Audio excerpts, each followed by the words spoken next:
கர்த்தருக்கு மகிமை உண்டாவதாக. இந்த காலையிலே தினம் தினம் கிருபை என்ற தலைப்பின் கீழ் உங்களை சந்திக்கும்படி தேவன் கிருபை செய்தாரே, அதற்காக நான் கர்த்தருக்கு நன்றி செலுத்துகிறேன், வாழ்த்துகிறேன்.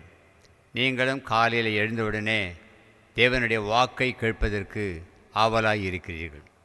கர்த்தருக்கு மகிமை உண்டாவதாக. நான் அந்த வார்த்தையை வாசிக்கிறேன். Kindly listen.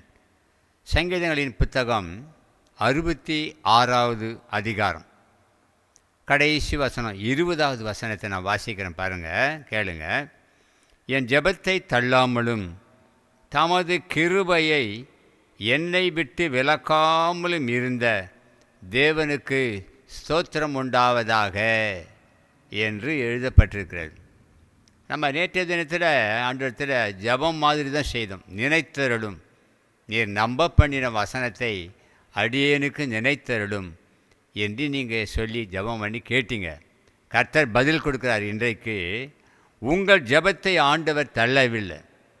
அவருடைய கிருபையை உங்களை விட்டு விலக்காமல் இருந்த அந்த தேவாதி தேவனுக்கு ஸ்தோத்திரம் என்று நீங்கள் சொல்லுங்கள். நீங்கள் ஜெபம் பண்ணியிருப்பீங்க போன வருஷம், கிடைக்கலையே, நம்ம ஜெபத்தை கேட்டாரோ கேட்கவில்லையோ என்ற ஒரு யோசனை திடீரென்று உங்களுக்கு தோன்றும். ஆனால் கர்த்தருடைய வாக்கு சொல்கிறது 19வது வசனத்தில், மெய்யாய் தேவன் எனக்கு செவி கொடுத்தார், என் ஜெபத்தின் சத்தத்தை கேட்டார். அல்லேலூயா.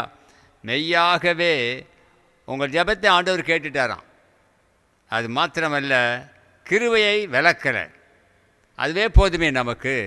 அப்போ ஜெபத்திற்கு பதில் உண்டு, சீக்கிரத்தில் உண்டு, கண்டிப்பாய் உண்டு.